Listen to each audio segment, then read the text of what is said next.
Hello friends, welcome to Jai Coding classes. Today we will discuss about our next topic. This is structure and union. तो first of all जैसे हम आगे बढ़ते जाते हैं तो पहले नीड समझते हैं कि हमारे पास क्या नीड है स्ट्रक्चर और यूनियन बनाने का। तो फर्स्ट ऑफ ऑल अभी तक हम जो कर रहे थे उस चीज़ को ऑब्जर्व करते हैं। हम एक सिंगल डाटा को स्टोर कर पा रहे थे। अगर इंट ए लिखे तो हम इसमें तो एक डाटा को कोई सिंगल डाटा को स्टोर करा पा रहे थे, लेकिन वो क्या था, इंटीजर टाइप का ही था। तो हमें नीड पड़ी कि हम मल्टीपल डाटा को कैसे स्टोर करा पाए। तो हम एरे डिक्लेयर किए और इसमें क्या किए, कुछ डाटा को स्टोर करा पाए। इसमें क्या कर पा रहे थे, हमने मल्टीपल डाटा को स्टोर करा कर देखा कि हम इस चीज़ में मल्टीपल डाटा को स्टोर करा पा रहे थे एरे में। लेकिन इम्पॉर्टेंट चीज़ यहाँ भी था कि वो भी क्या था, सारा डाटा जो होना चाहिए तो वो इंटीजर टाइप का ही होना चाहिए। लेकिन अगर हम किसी का इंफॉर्मेशन, जस्ट एन एग्जांपल, एक एम्प्लॉय है,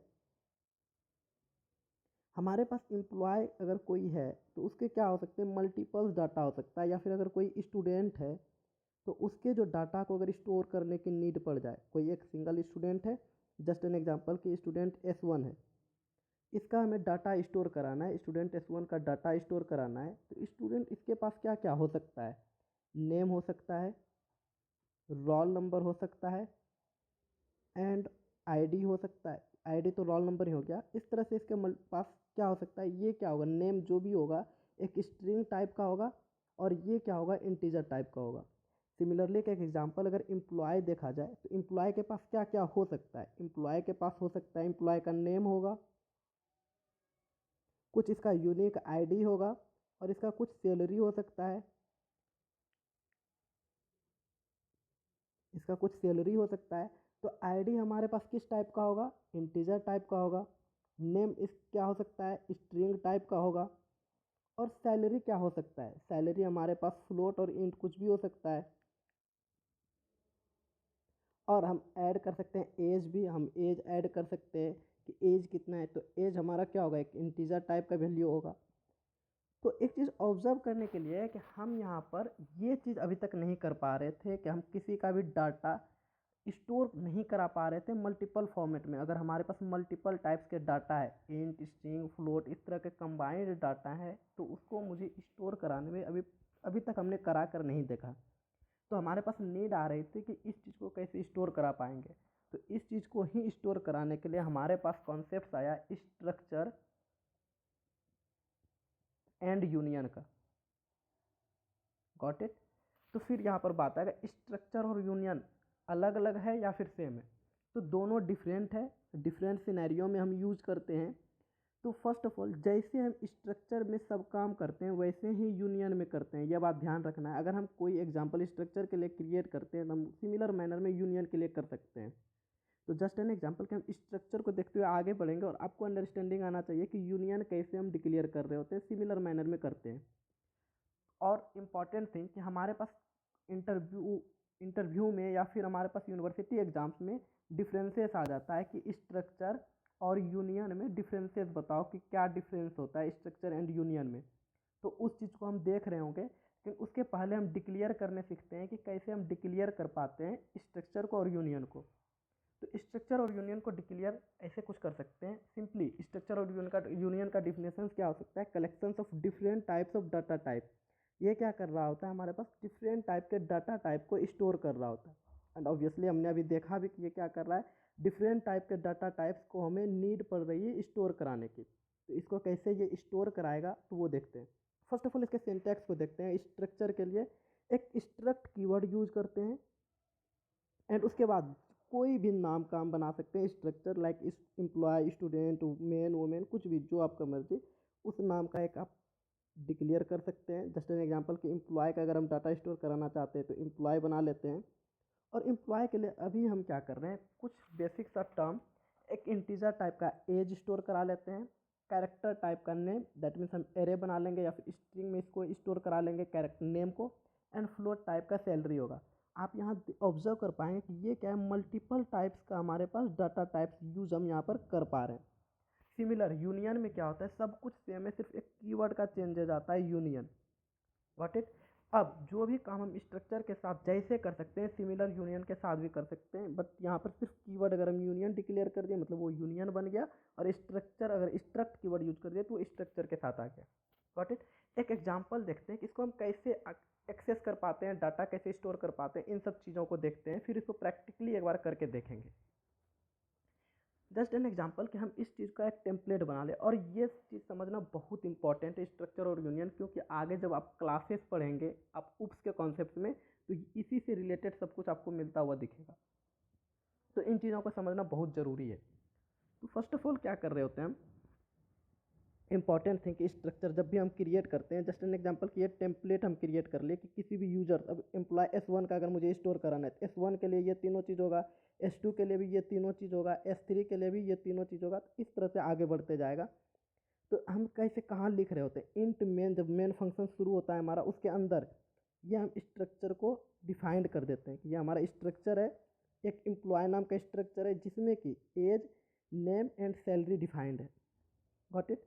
अब हम क्या कर रहे होते हैं, हम एक एम्प्लॉय बनाते हैं, एक ए नाम का, जस्ट एन एग्जांपल कि ए एक एम्प्लॉय है, उसका सब डाटा हमें फैच करना है, या फिर हम इसको E1 या फिर कुछ भी नाम दे सकते हैं। एम्प्लॉय ए है, इसका नाम हम स्टोर कराते हैं एम्प्लॉय ए, तो ए से एक्सेस करेंगे तो a dot age, just an example कि ए का एज 25 है तो इसे हम 25 स्टोर कर लिए। ये ऐसे ही हुआ कि हमारे पास इंट ए बन गया हमारे पास। अब ए में हम डाटा स्टोर करना शुरू करते हैं, ए में 10 कर लिए। सिमिलरली जैसे कि हमारे पास एक ये वेरिएबल बन गया, एक एग्जांपल ले सकते हैं, हमारे पास ये एक वेरिएबल बन गया। अब इस वेरिएबल में सॉरी ये हमारे पास एक स्ट्रक्चर बन गया, और इस स्ट्रक्चर के हेल्प से ए हमारा एक वेरिएबल हुआ। इस ए वेरिएबल के साथ साथ हम क्या कर सकते हैं, सब कुछ स्टोर करते जाएंगे। कि इसको स्टोर कैसे करते हैं, एक डॉट ऑपरेटर के हेल्प से। मतलब ए नाम का जो एम्प्लॉय है उसका एज, या फिर ए कोई एक सिंबल है, ए का जो एज है वो 25 है। इस ए का नेम, अभी हम समझ रहे होंगे strcpy क्यों यूज कर रहे हैं, हम डायरेक्ट वो क्यों नहीं यूज कर रहे हैं, लेकिन अभी समझना है ये क्या होगा, ए डॉट नेम क्या है हमारे पास, राम कॉपी क्या हो जाएगा, ए डॉट नेम में ये कॉपी strcpy हमने पढ़ रखा है, ये क्या करता है, कॉपी करता है कंटेंट को, यहाँ के कंटेंट को इसमें, तो ये कंटेंट इसमें कॉपी हो जाएगा। तो ए डॉट नेम क्या हो जाएगा, राम। मतलब जस्ट एन एग्जाम्पल कि इसका ए जो एक आईडी वाला, या फिर इसको हम ए आईडी समझ लेते हैं, ए आईडी का जो बंदा है उसका नाम राम है, एंड उसका सैलरी क्या है, ए डॉट सैलरी, ए का सैलरी क्या है हमारे पास 25,000 है। Got it. तो ये हम तीन डाटा इसमें स्टोर करा ले। अब सपोज हमें बी नाम का एक और एम्प्लॉय बनाना है, तो बी नाम के एम्प्लॉय के लिए क्या कर सकते हैं, सिंपली स्ट्रक्ट एम्प्लॉय बी, एक बी नाम का एक एम्प्लॉय बना लेंगे। और सिमिलरली इस तरह से हम कर सकते हैं, बी का एज हम स्टोर करा सकते हैं लाइक 26, बी सिमिलर मैनर में strcpy, इसमें b dot name Monu, and फिर क्या कर सकते हैं, b dot salary is equal to 28,000, just an example, ये सैलरी है। तो ये हमारे पास बी एम्प्लॉय के लिए सब कुछ डाटा हमारे पास आ गया। अब हम इस चीज़ को कैसे एक्सेस कर पाएंगे, ये हम डाटा स्टोर कर लिए, जैसे कि ए में डाटा स्टोर करते हैं 10, एक वेरिएबल डिक्लेयर करने के बाद। अब हमारे पास क्या है, इस चीज़ को हम प्रिंट कैसे कराते हैं, सिमिलर मैनर में हमारे पास क्या है, वेरिएबल का नाम ए डॉट एज आया, उसमें तो 25 स्टोर हुआ है। सिमिलर मैनर में क्या है, ये हमारे इंटीजर टाइप का है, तो क्या करेंगे, percentile d a dot age को प्रिंट करा लेंगे, percentile s a dot name को प्रिंट करा लेंगे, एंड परसेंटाइल एफ ये क्या है, फ्लोट टाइप का, तो ए डॉट सैलरी को यहाँ पर प्रिंट करा लेंगे। एंड देन कोड को ब्लॉक, तो हमारे पास यहाँ पर जो भी प्रिंट हमने जो भी डाटा स्टोर कराया है 25 राम और 25,000, ये हमारे पास प्रिंट होकर आ जाएगा। और हम \n अगर यूज कर लेंगे तो नेक्स्ट लाइन में आएगा। और अगर हमें फिर क्या करना है, इस बी को क्या करना था, इसके बाद ही डिक्लेयर करना था, रिटर्न के पहले ही। तो हम अगर बी को भी स्टोर करा के फिर बी को इसी तरह सिमिलर मैनर में जैसे हम यहाँ पर एक्सेस किए हैं प्रिंटफ के हेल्प से, यहाँ पर भी प्रिंटफ के हेल्प से इसको एक्सेस कर लेते, लेकिन ये क्या करना था, रिटर्न के बाद। हम इस चीज़ को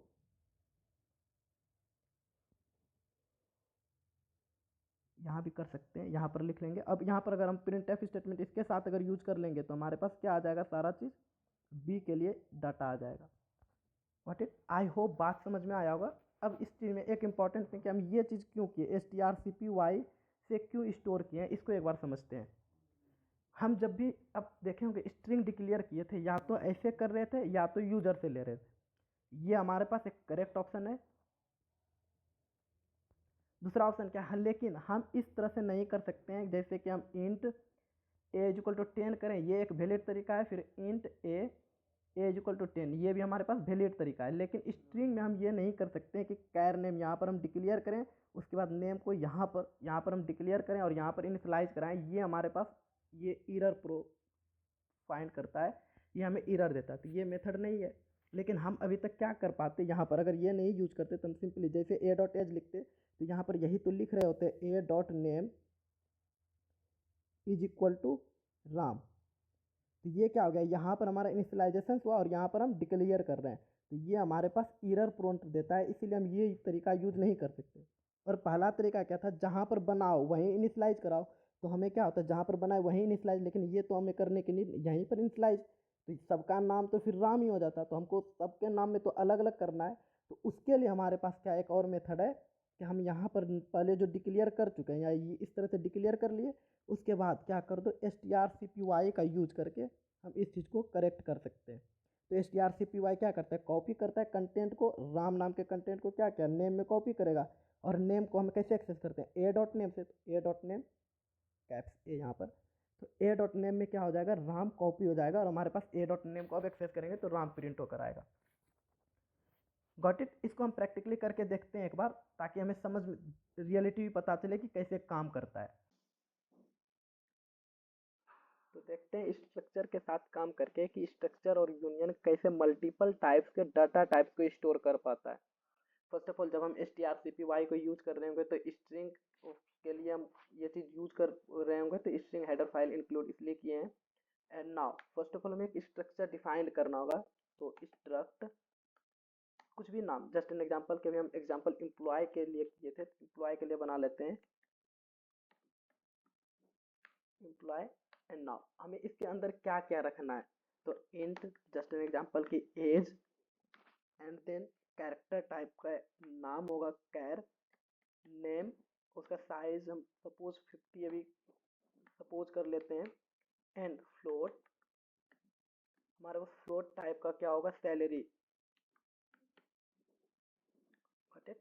अब हम क्या कर रहे हैं, इस चीज़ को ऐसे क्लोज करना होता है। और अब एम्प्लॉय जो हमने ये टेम्पलेट क्रिएट किया है, एम्प्लॉय स्ट्रक्चर का एक एम्प्लॉय क्रिएट करेंगे हम। एम्प्लॉय जस्ट एन एग्जांपल की फर्स्ट एम्प्लॉय बना रहे हैं, तो हम इस चीज़ को ऐसे लिखते हैं, स्ट्रक्ट एम्प्लॉय जो हमारे पास लिखा हुआ है, और उसके बाद जो भी एम्प्लॉय का नाम, जिस भी एम्प्लॉय को एक्सेस, जस्ट एन एग्जांपल की E1, हम ABC कुछ भी नाम रख सकते हैं, तो E1 को हम एक्सेस करना चाहते हैं, तो एक हम एम्प्लॉय E1 बना। अब E1 के पास क्या क्या, हमारे पास E1 का जो एज है, E1 का जो एज है हमारे पास क्या होना चाहिए, E1 का एज जस्ट एन एग्जांपल के 25 है। अब strcpy में क्या करना है, E1 डॉट नेम, और इसमें कॉपी क्या चीज़ को करना है, कोई भी नाम, जस्ट एन एग्जांपल कि उस एम्प्लॉय E1 जो है उसका नाम राम है, तो हम एम्प्लॉय E1 का नाम राम हो गया। एंड E1 का सैलरी, E1 डॉट सैलरी, उस एम्प्लॉय का सैलरी जस्ट एन एग्जांपल की अभी हम कंसिडर कर लेते हैं 25,000 है। एंड नाउ ये हमारा क्या हो गया, एम्प्लॉय E1 के लिए ये सब कुछ स्टोर हो गया, E1 के लिए ये सारा कुछ डाटा स्टोर हो गया। अब हम चाहते हैं एम्प्लॉय E1 का जो भी डाटा है वो प्रिंट करा के देखें, तो सिंपली हम ये काम कर सकते हैं, प्रिंटफ हम लिख सकते हैं एज ऑफ E1 इज, हमारे पास परसेंटाइल D टाइप का एज है, तो परसेंटाइल D, एंड यहाँ पर एज में एक्सेस हुआ है, तो E1 dot age, E1 dot age. And similar manner में हमारे पास स्टेटमेंट होगा, तो कैसे यहाँ पर हमारे पास था एज, ये हमारे पास हो जाएगा नेम, एफ E1 इज, ये क्या स्ट्रिंग टाइप का है तो परसेंटाइल S कर सकते हैं, एंड E1 डॉट एज की जगह पर सिंपली कर रहे होंगे E1 डॉट नेम, तो हमारे पास नेम प्रिंट होकर आएगा। एंड कंट्रोल भी करने के बाद हमारे पास आएगा एज नहीं, हमारे पास नेक्स्ट क्या, सैलरी, सैलरी ऑफ E1, ये हम फ्लोट टाइप का कर रहे हैं तो सपोज 0.2 टाइप ले लेते हैं, 0.2f, तो ये हमारे पास फ्लोट आ जाएगा। और यहाँ पर हमारे पास सैलरी E1 डॉट सैलरी, ये हमारे पास E1 का सैलरी यहाँ पर स्टोर हो जाएगा। अब इस चीज़ को अगर हम रन करा कर देखें तो हमारे पास प्रॉपर आउटपुट भी दिखेगा कि age of E1 25, name of E1 is Ram and salary of E1 is 25,000। इसलिए आ रहा है एक साथ बैकस्लैश n हम यूज कर लेंगे तो हमारे पास प्रॉपर आउटपुट दिख रहा होगा। हम रन कराते हैं, हमारे पास प्रॉपर मैनर में आउटपुट आएगा कि एज 25 है, नेम राम है और उसका सैलरी 25,000 है। सिमिलर मैनर में अगर हमारे पास दूसरा कोई एम्प्लॉय है तो हम उस चीज़ के लिए काम कर सकते हैं। कैसे? हम सब जगह क्या कर सकते हैं, E2 सपोज करते हैं। अब एक नया जो बंदा है उसका नाम E2 है, तो हम सब जगह E1 के जगह क्या कर लेंगे, सिंपली नेम चेंज कर सकते हैं E2 से। अब E2 का नाम जस्ट एन एग्जांपल कि रमेश है। और यहाँ पर अब फिर क्या कर सकते हैं, E2 के डाटा को प्रिंट करा सकते हैं। ये स्टोर हो गया, अब इस चीज़ को प्रिंट करा रहे होंगे तो प्रिंट हम सिमिलर मैनर में कर सकते हैं। हमारे पास जहाँ पर भी E1 है वहाँ पर हम क्या कर लेंगे, सिंपली E2। तो E1 जहाँ जहाँ पर है वहाँ पर हम E2 कर लेते हैं, E1 की जगह पर E2। अब हमारे पास E2 के लिए सारा डाटा प्रिंट हो जाएगा। और इस जगह हम कर भी सकते हैं E1 का डाटा और सबके साथ तो E1 E2 लिखा हुआ है। अब हम इस चीज़ को अगर रन करा कर देखें तो हमारे पास E1 E2 का सेपरेटली डाटा आएगा। E1 is 25 Ram and 25,000 age of, यहाँ पर अगर बैक स्लैश n यूज करेंगे क्योंकि ये खत्म हुआ और उसके बाद डायरेक्ट ये शुरू हुआ विदाउट बैक स्लैश n का, तो यहाँ पर क्या हो गया, age of E2 is 25 Ramesh and 25,000। हम चेंज भी कर सकते हैं, जस्ट एन एग्जांपल, इसका एज 29 है, इसका पेमेंट 23,000 है। अब रन करा कर देखेंगे तो ये काम कर रहा होगा सिमिलर मैनर में।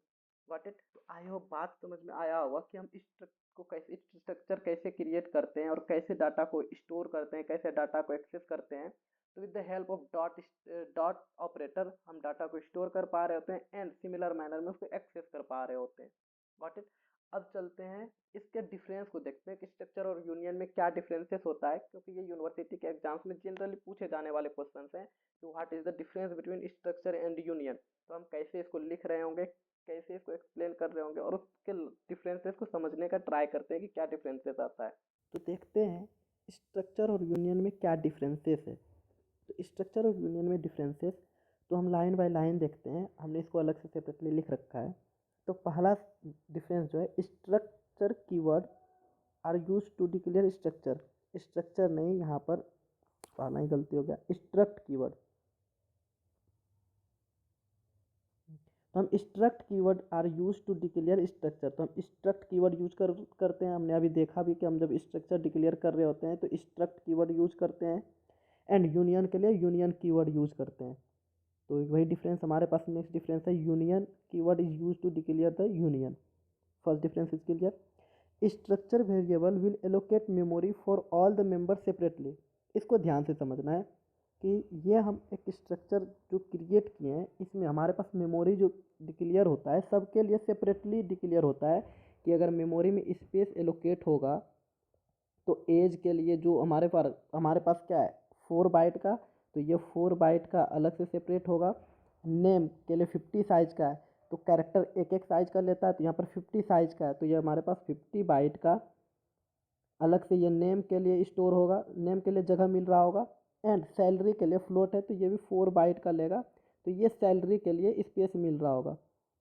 Got it? लेकिन हमारे पास यूनियन में जो होता है, union variable will allocate common memory for all the union members. ये हमारे पास स्ट्रक्ट में होता है, लेकिन यूनियन क्या करता है, जितना भी चीज़ है सबके लिए एक कॉमन ही डिक्लेयर कर देता है। एज, नेम, सैलरी सबके लिए मिलाकर एक कॉमन सा डिक्लेयर कर लेता है। ठीक, ये सबके लिए अलग अलग नहीं, एज के लिए यहाँ अलग था, नेम के लिए अलग था, सैलरी के लिए अलग था, बट इसके लिए क्या होता है, यूनियन में सबके लिए एक ही मेमोरी एलोकेट होता है। ओके, नेक्स्ट देखते हैं क्या होता है। इट अलाउ अस, मतलब अब एक क्वेश्चन मन में आ रहा होगा और आना भी चाहिए कि यह आखिर साइज अगर डिक्लेयर करता है तो कितना साइज का इक्वल करता है। तो ये अभी हम देख रहे होंगे, नेक्स्ट डिफरेंस वही है। It allow us to access any और all the members of at any time. हम क्या कर सकते हैं, इसमें किसी भी मेंबर को किसी भी टाइम में एक्सेस कर सकते हैं, किसमें, स्ट्रक्चर में। लेकिन यूनियन में सारे मेंबर को एक साथ एक्सेस नहीं कर सकते। हम एक बार में एक ही डाटा को एक्सेस कर सकते हैं, या तो हम एज को एक्सेस करेंगे, या तो मेंबर नेम को एक्सेस करेंगे, या तो सैलरी को एक्सेस करेंगे। लेकिन इसमें क्या कर सकते हैं, तीनों को एक साथ एक्सेस कर सकते हैं। ये डिफरेंस। नेक्स्ट डिफरेंस क्या है, size of the structure is equal to the sum of size of each member. अगर साइज ऑफ स्ट्रक्चर, अब ये हमारे पास स्ट्रक्चर का साइज है, अगर इसका साइज देखा जाए टोटल साइज कितना है, तो हमारे पास 50 और 8 58 बाइट्स टोटल साइज हो जाएगा। हमारे पास जो स्ट्रक्चर में टोटल साइज 58 हो जाएगा। लेकिन यूनियन में क्या होता है, size of the union is equal to the size of the largest member. मतलब यूनियन के लिए अगर देखा जाए, ये जस्ट एन एग्जांपल यूनियन है, तो इसका साइज क्या होगा, जो हमारे पास मेंबर जितना है, एज नेम और सैलरी जो भी मेंबर है, हम इसको भी साइज 50 दे सकते हैं। तो इसमें जो भी मैक्सिमम साइज है, जिसके पास भी मैक्सिमम साइज है, तो हमारे पास अभी एज के लिए क्या साइज है 4, ए नेम के लिए क्या है 50, और हमारे पास सैलरी के लिए क्या साइज है फिर से 4। तो मैक्सिमम साइज किसके पास है 50। तो हम यहाँ पर क्या कर सकते हैं, तो इसका साइज में क्या हो जाएगा 50 बाइट का। यूनियन में यही डिफरेंसेस होता है कि हमारे पास साइज होना चाहिए 50 बाइट का। Got it. तो मैक्सिमम साइज इसका 50 बाइट का ही होगा। लेकिन इसमें क्या होगा, सबके लिए अलग अलग होगा, और सबका समेशंस करके जो साइज होगा वही होगा इसमें 58 बाइट्स का। अब इस चीज़ को समझते हैं, ये जो डिफरेंस था कि ये it allow us to access only one member at a time. इसका मतलब क्या है इस वाले डिफरेंस का, कि अब सपोज अगर हम इसमें तीनों को एक्सेस करना चाहें, तीनों को एक्सेस, हमारे पास साइज तो 50 ही है, तो हम तीनों को एक्सेस करेंगे, तो तीनों को एक्सेस करने के लिए 58 चाहिए, 58 बाइट का साइज चाहिए। तो इसके पास अवेलेबल ही नहीं है, तो क्या होगा, एरर प्रॉम्प्ट करा देगा, एरर दे देगा। इसीलिए हम क्या करते हैं, इसमें एक बार में यूनियन में किसी एक ही जो मेंबर है, या तो एज, या तो नेम, या तो सैलरी को एक्सेस कर रहे होंगे। अब जब मैक्सिमम वाला एक्सेस इजीली हो सकता है, तो उससे कम ही सबके पास साइज है, तो कम वाला तो और इजीली एक्सेस हो सकता है।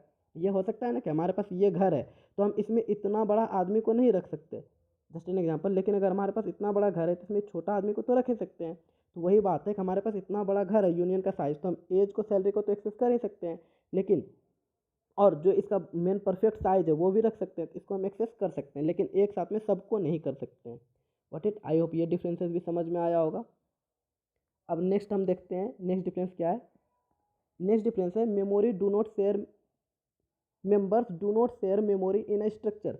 अब सपोज कि हमारे पास अगर सबके लिए अलग अलग हमारे पास स्पेसेस हैं, तो हम क्यों जाएंगे, एज क्यों जाएगा कि भाई नेम तुम हमको थोड़ा सा अपना जगह दे दो, ऑफकोर्स नहीं जाएगा। तो ये शेयर इसमें क्या करता है, या फिर नेम क्यों मांगने जाएगा कि सैलरी से कि भाई तुम अपना थोड़ा जगह दे दो। तो ये क्या करेगा, आपस में शेयर नहीं कर रहा होता है अपने स्पेस को। लेकिन यूनियन क्या करता है, यूनियन का तो कॉमन स्पेस है, तो ये हमारे पास तीनों में से कॉमन स्पेस है सबका। तो ये क्या कर सकता है, यहाँ पर सैलरी भी इस चीज़ को एक्सेस कर रहा होगा, एज भी एक्सेस कर रहा होगा, और हमारे पास नेम जो है, नेम भी इस चीज़ को, इसी मेमोरी को एक्सेस कर पा रहा होगा। तो member share the memory space in the union. Union में क्या होता है, जो मेमोरी स्पेस एलोकेट होता है, तो जितना भी मेंबर्स होता है सब क्या कर रहा होता है, इस चीज़ को शेयर कर रहा होता है। ठीक। तो बेसिक सा डिफरेंस यही होता है। एक बार आप रीड करेंगे, सारा कॉन्सेप्ट समझ में आ गया होगा कैसे कैसे काम करता है। सिंपली एक बार अगर फिर से हम रिवाइज कराएं आपको, तो स्ट्रक्चर डिफाइन करने के लिए स्ट्रक्ट कीवर्ड का यूज करते हैं, यूनियन डिफाइन करने के लिए यूनियन कीवर्ड का यूज करते हैं। नेक्स्ट क्या है, हमारे पास जो भी इसमें वेरिएबल का साइज होता है, हमारे पास वेरिएबल जो होता है एलोकेट मेमोरी, सबके लिए अलग अलग मेमोरी को डिक्लेयर करता है। स्ट्रक्चर में सबके लिए अलग अलग होगा, लेकिन यूनियन में कंबाइंड होगा। What it. यहाँ पर क्या कर सकते हैं, एक टाइम पर एक ही डाटा को एक्सेस कर सकते हैं, लेकिन यहाँ पर किसी भी टाइम पर सारे डाटा को एक्सेस कर सकते हैं। साइज ऑफ यूनियन, यूनियन का जो साइज होता है, तो उसका जो भी मेंबर होता है, जो सबसे बड़ा मेंबर होता है, उसका साइज उसी के इक्वल होता है। लेकिन स्ट्रक्चर में क्या होता है, जितना मेंबर होता है सबके समेशंस के साइज के इक्वल का इसका साइज होता है। यहाँ पर क्या आता है, मेंबर स्ट्रक्चर में कोई भी मेंबर एक दूसरे के घर में ताका झांकी नहीं करेगा, एक दूसरे के साथ कोई शेयर नहीं करेगा मेमोरी। लेकिन इसमें क्या करता है, सब कोई एक दूसरे के साथ मिलजुल कर काम करता है और मेमोरी को एक्सेस कर सकता है। What it. तो this is all about structure and union. Important topic है। आप जब उप्स पर कॉन्सेप्ट को पढ़ेंगे तो आपको वहाँ पर बहुत सारा यूज हो रहा होगा, और सब कुछ उप्स में। तो जब तक हम क्लास डिक्लेयर करते हैं, क्लास सिमिलर टाइप्स का होता है स्ट्रक्चर और यूनियन का। ये बहुत इंपॉर्टेंट टॉपिक, अगर ये नहीं आपको आता है तो आपको हम लिख के देते हैं, किसी भी हाल में क्लास समझ में नहीं आएगा। तो बहुत इंपॉर्टेंट टॉपिक है, छोटा सा टॉपिक है बट बहुत इंपॉर्टेंट है। इसको और डीप में आप एक्सप्लोर कर सकते हैं, कोई बुक प्रीफर कर सकते हैं। अब हम लोग नेक्स्ट किसी और अनदर टॉपिक के साथ मिल रहे होंगे, तब तक आप रिवाइज करते रहिए। All the very best.